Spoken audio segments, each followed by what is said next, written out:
Conexão Brasil. Oferecimento Sindicato dos Professores da UFMG. Bem-vindos a mais um programa. O tema de hoje é a energia e sustentabilidade, um tema vital para o desenvolvimento brasileiro. E nada se faz sem energia. Nós vivemos agora uma seca tremenda que tem afetado exatamente o abastecimento de água e também afetado as represas que fornecem água para a produção de energia elétrica, né? Tivemos também no passado 2 apagões em termos recentes, né?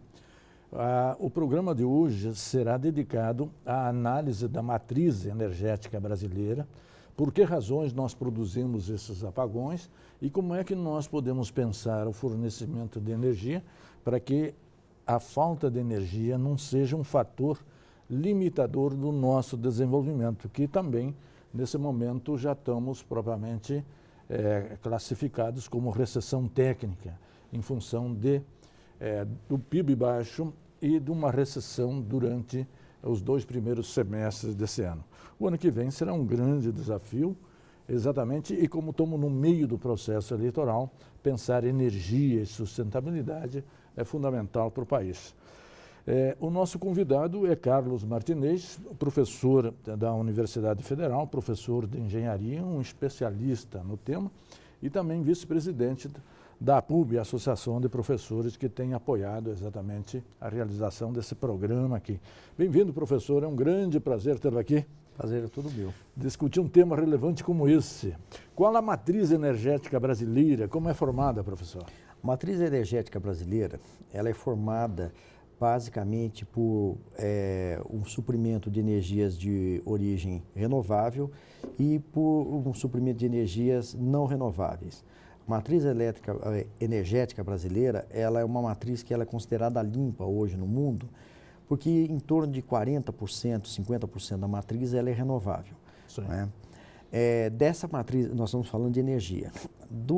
Da matriz energética brasileira, um dos componentes dela é a parte de energia elétrica, que ela é gerada por centrais térmicas e por centrais hidráulicas. Sim. No caso do Brasil, o nosso sistema ele tem uma geração em torno de 70% de energia hidráulica e o restante é a energia térmica. O nosso sistema é um sistema conhecido como sistema hidrotérmico de potência. Sim. Como é que se formou o nosso sistema elétrico? Porque exatamente no passado, sobretudo no século XIX e também no século XX, a falta de energia elétrica foi exatamente um empecilho ao desenvolvimento industrial brasileiro. Sim. Como que se desenvolveu para que a gente tivesse, digamos, uma matriz que, num certo sentido, forneça energia suficiente para o desenvolvimento do país? Sim. O que ocorre é o seguinte, o Brasil ele ingressou na era de energia elétrica no final do século XIX.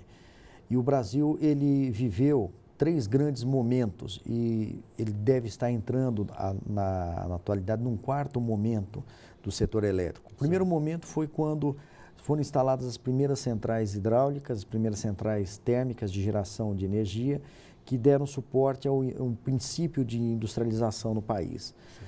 Depois, na década de 30, já no período Vargas, houve um segundo momento no qual o Estado ele interviu fortemente no processo e isso coincidiu com um período de recessão econômica. As mudanças no Brasil elas são acompanhadas de períodos, são precedidas por períodos de recessão.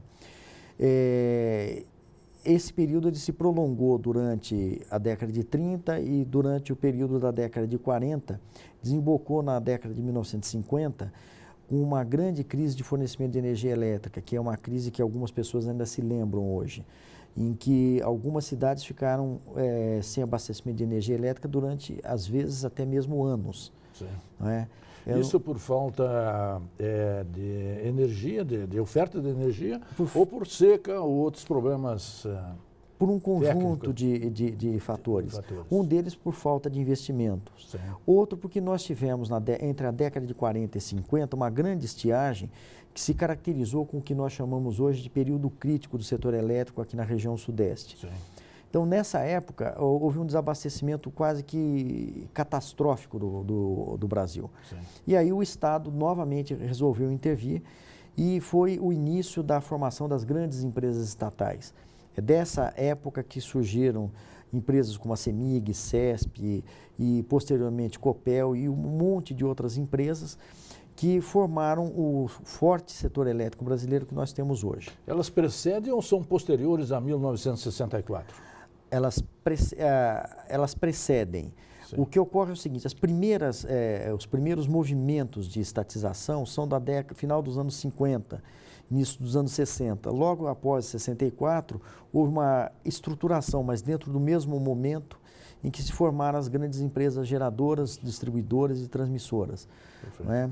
Essas empresas, elas tanto geravam, transmitiam, quanto distribuíam energia elétrica, e elas cresceram e criaram esse parque elétrico que nós conhecemos hoje. No final dos anos 80, nós vivemos um novo momento, que foi um momento em que as empresas estavam absolutamente quebradas, elas haviam sido utilizadas para controle inflacionário, para políticas de governo de várias ordens, e elas sofreram um processo de descapitalização. Sim. Isso desembocou num processo de privatização, que é o processo que nós estamos vivendo a partir dos anos 90, de meados dos anos 90, e tem se prorrogado, se estendido até agora.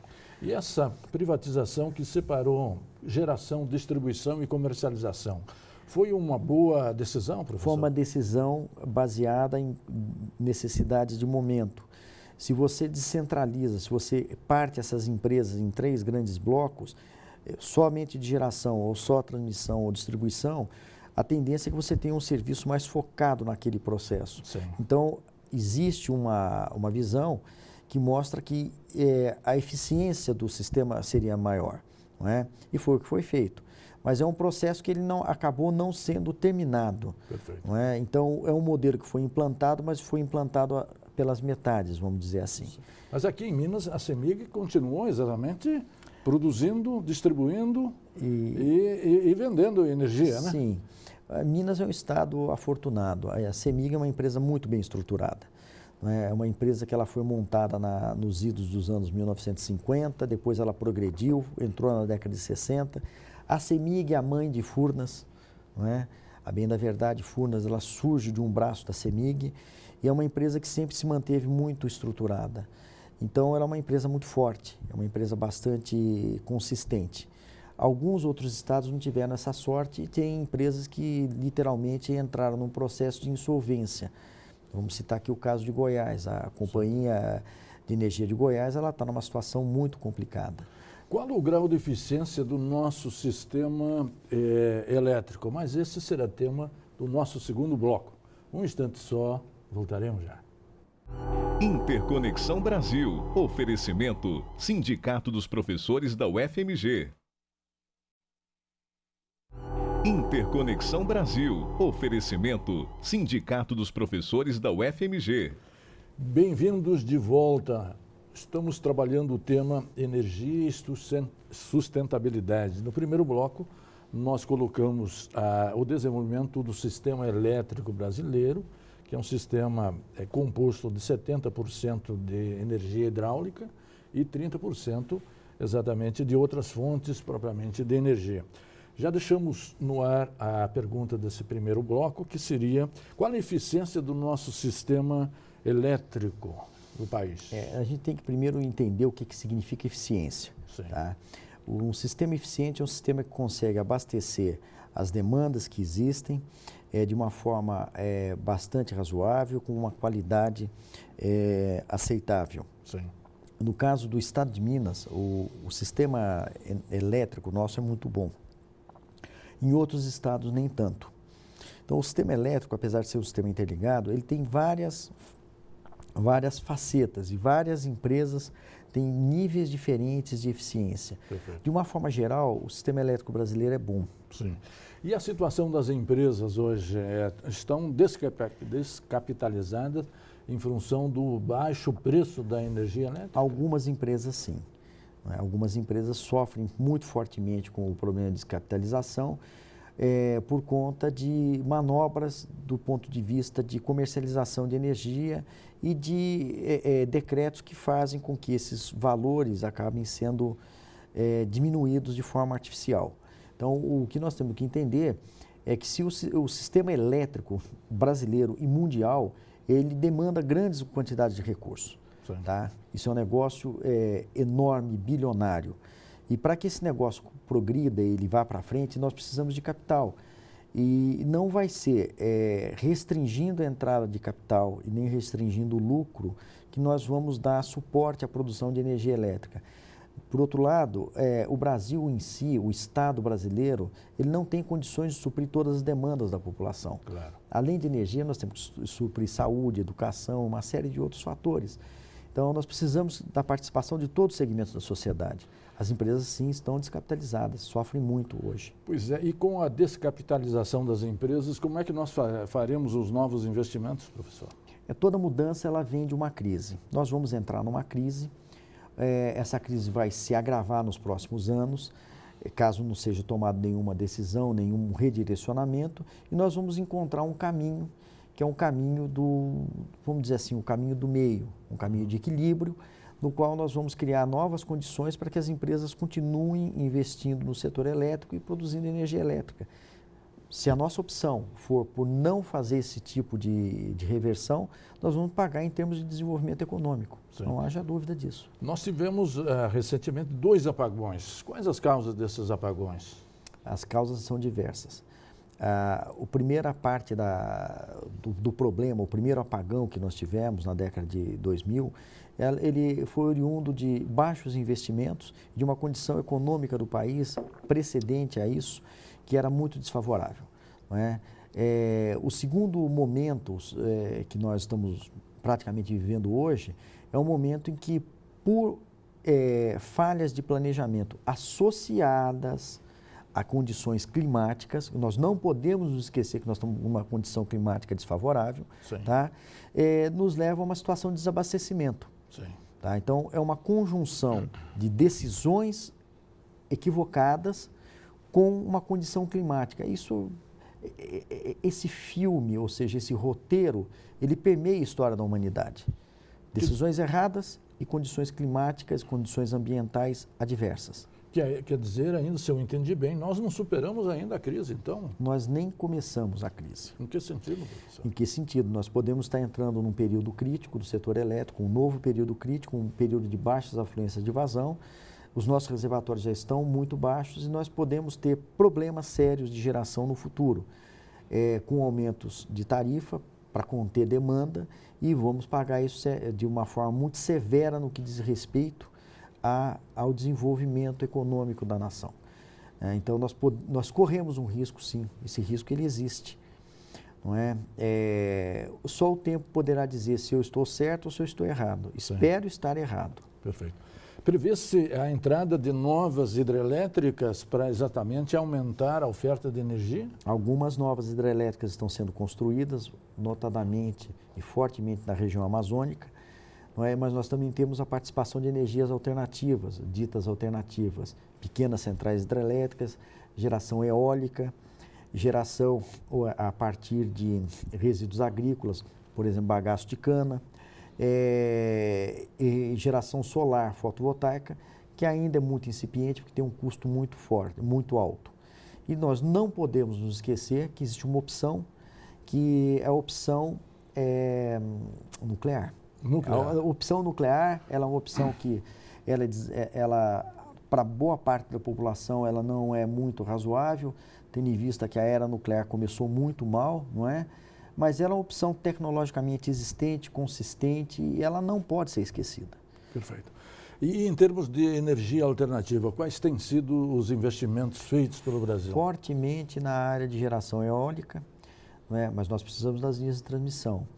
Energia a partir de pequenas centrais hidrelétricas e uma parcela em energia de resíduos agrícolas, bagaço de cana. Nós devemos ter algo em torno de uma Itaipu e meia de potencial de queima em bagaço de cana, que é uma quantidade bastante razoável para o Brasil. Então, alternativas nós temos que ter uma decisão de nação, nós temos que ter um pacto na nação para desenvolvimento. Perfeito. Tá? Um pacto na energia, na educação e na saúde. Nos falta planejamento, então, nesse sentido? Falta planejamento. E falta planejamento e sobra planejamento. Em que sentido? No seguinte sentido, nós temos vários órgãos de planejamento, mas efetivamente, olhar o Brasil de 30 anos para frente é uma coisa que nós temos muita dificuldade. Então, planejar o que nós queremos ser daqui a 30 anos é uma dificuldade que o país tem e que não consegue superar. O nosso planejamento é um planejamento de apaga-fogueira. Sim. Ou seja, nós temos uma crise agora, nós vamos correr atrás de resolver esse problema, mas o grande problema, que é um problema de longo prazo, ele está muito difícil de ser resolvido. E aí nós temos interferências de várias origens, principalmente políticas, e isso tem sido muito sério. Perfeito. No terceiro bloco, nós vamos analisar se o nosso sistema energético é exatamente sustentável. E em que sentido? Um instante só, voltaremos já. Interconexão Brasil. Oferecimento: Sindicato dos Professores da UFMG. Interconexão Brasil. Oferecimento: Sindicato dos Professores da UFMG. Bem-vindos de volta ao nosso tema energia e sustentabilidade. Já deixamos no ar o tema da relação, o nosso sistema energético é um sistema sustentável? Que relação existe entre energia e sustentabilidade? Toda forma de geração de energia elétrica, ela causa um impacto. Não é? Ele pode ser maior ou menor. No caso do Brasil, parte da nossa matriz de geração de energia elétrica, ela é oriunda de fontes renováveis, uma parte muito significativa. Tá? Mais de 70% dela é oriunda de fontes renováveis. Então, ele, a princípio, é sustentável. Então, esse tipo de decisão brasileira, ela foi tomada por uma condição natural, mas foi uma decisão saudável. O que nós precisamos fazer é continuar fazendo centrais geradoras de energia que sejam ambientalmente sustentáveis. Sim. E toda vez que nós embarcamos fortemente numa fonte de geração de energia, no futuro ela vai se mostrar maléfica de algum ponto. Isso foi assim com as centrais hidráulicas, provavelmente será assim com as centrais eólicas, que interferem em rotas migratórias, tem problema de ruído. Então, todas essas interferências vão existir. Isso faz parte do processo. Quem é da área sabe que isso acontece. Mas nós, afortunadamente, temos formas de geração de energia que elas são tidas como sustentáveis. São sazonais e sofrem influências climáticas, que é o que nós estamos passando hoje. Mas isso é possível de ser calculado. É possível de preparar o setor para resistir a isso. E em termos de energia limpa, é uma tecnologia que o Brasil já domina ou estamos importando essa tecnologia? Quem que está exatamente na vanguarda dessa nova tecnologia, professor? A tecnologia de energia limpa, ela pode ser considerada tecnologia hidráulica, nós temos conhecimento para isso. Obviamente que as nossas empresas que produzem esses equipamentos são empresas multinacionais. O Brasil é um país que tem forte presença de multinacionais. Nós temos condições de produzir, sim, esses equipamentos. Boa parte das turbinas eólicas são produzidas no Brasil. Então, nós temos condições tecnológicas de produzir muita coisa. Dependemos tecnologicamente do exterior, sim. O Brasil é um país tecnologicamente dependente. A reversão em termos de pesquisa no Brasil ainda é pequena. Mas a nossa situação, do ponto de vista industrial, do ponto de vista de geração de energia, ela não é ruim. Ela é boa. E nós temos corpo técnico ainda hoje nas empresas capaz de fazer isso. Como que se prevê o crescimento da oferta de energia elétrica no Brasil para os próximos anos? Bem, a oferta de energia elétrica ela é planejada pela empresa de pesquisa energética, né? Essa empresa ela tem a função de planejar a expansão do parque gerador, tendo em vista uma série de condicionantes. Então, são previstos leilões de geração de energia, tanto eólica, algumas solares, geração hidrelétrica, e todo esse mix de geração vai entrar no setor elétrico e vai sustentar a produção de energia elétrica. É isso que está previsto. Sim. O que pode acontecer com o Brasil é ter um crescimento mais vamos dizer, mais robusto e a demanda de energia elétrica crescer muito fortemente. Nós só não estamos numa situação pior hoje no Brasil, porque o país realmente ele não está crescendo. Talvez o país não chegue a crescer 0,5% esse ano. Sim. Então, a pressão sobre o setor elétrico ela diminuiu por uma questão de baixo crescimento, que é um alívio para o setor elétrico, mas não é um alívio para a sociedade. Sim. E nesse sentido, então, se estamos crescendo pouco, não há risco de apagão ou ainda existe? Existe, porque nós temos hoje um processo de baixa de reservatórios, tá? As vazões afluentes são muito pequenas e mesmo com baixo crescimento da nossa economia, existe um crescimento vegetativo do ponto de vista de consumo de energia elétrica. Sim. O consumo per capita no Brasil é baixo. Perfeito. Então, existe um espaço enorme para aumento de consumo de energia. Entre preço de energia e custo de energia, que equilíbrio existe? Boa pergunta, porque o problema do preço de energia ele está fortemente ligado aos nossos impostos. O Brasil é um país que tem que rever o problema tributário dele. Se ele não resolver esse problema, vai ser muito difícil. E nós, no caso da energia, nós pagamos quase que 100% de impostos. Ou seja, metade da nossa conta de energia, quer seja de energia elétrica, quer seja de combustíveis, são impostos. Isso é absolutamente insustentável, tá? Do ponto de vista de crescimento econômico. Isso tanto vale para o consumidor individual e também para o consumidor empresarial? Tem pequenas diferenças, mas, via de regra, nós pagamos 100% de impostos no que diz respeito à energia. O imposto de energia é muito caro no Brasil. Perfeito. Toda a cadeia de impostos, né? Esse é um país que, num certo sentido, se antecipou à energia renovável com o etanol. Como é que nós usamos o bagaço de cana exatamente para a produção de energia? O bagaço de cana ele seria queimado em caldeiras.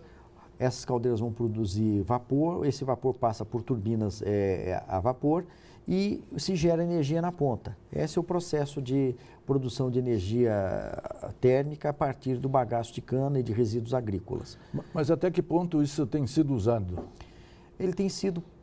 Ele é usado nas usinas de açúcar e álcool, né? Mas ele poderia ser mais extensivamente usado caso houvesse uma sinalização de tarifas e de segurança de venda desse bagaço de cano para que o empresariado possa investir. Eu não vejo um grande investimento estatal, vamos dizer assim, para a produção de energia a partir do bagaço de cano. Isso tem que ser feito de forma localizada nas usinas de açúcar e álcool. Então, o empresariado só vai investir se ele tiver segurança. A segurança jurídica no negócio é importante. Mas também é importante que a gente deixe claro que a participação do Estado ela é fundamental. Então, o Estado não pode abrir mão, tá, de planejar e de enxergar o futuro do país. Perfeito. E o uso de pequenas hidrelétricas, que tem sido visto aí como também uma alternativa? Sim, pequenas hidrelétricas é uma alternativa, geração eólica é uma alternativa. No caso das pequenas hidrelétricas, nós temos que entender que elas são centrais que vão entrar de forma marginal no sistema. Ela não vai resolver o problema do setor elétrico, ela vai auxiliar a solução. É uma boa alternativa, mas é uma energia que é mais cara que as grandes hidrelétricas, não é? E que ela tem que ser utilizada à medida que você tiver disponibilidade e à medida que você tiver capital para investir nisso. Sim. É uma alternativa. A imprensa tem colocado que muitas empresas deixam de produzir industrialmente para vender energia. É um bom negócio vender energia? Sim, é um bom negócio, porque se eu contrato energia a um determinado preço e de repente ela custa 6 vezes mais, pode ser um bom negócio deixar de gerar e vender a minha parcela de energia para um outro consumidor, ou devolver isso para a concessionária. Isso é um bom negócio do ponto de vista de negócio. Não é um bom negócio do ponto de vista de país. De país, porque nós aumentamos a nossa desindustrialização. A nossa desindustrialização ela vem muito forte aí. Perfeito. Professor, queria agradecer muito sua participação, seus esclarecimentos. Trouxemos a você, telespectador, mais uma reflexão de um tema tão importante para ser pensado agora na campanha, mas passada a campanha e em função da seca que nós estamos vivendo, é possível que no ano que vem nós tenhamos dificuldade de energia e nós precisamos retomar o crescimento para o desenvolvimento do país e para melhorar a qualidade de vida e a inclusão social. E a você, telespectador, que sempre tem nos acompanhado e nos prestigiado, muito obrigado pela sua audiência e até a semana que vem.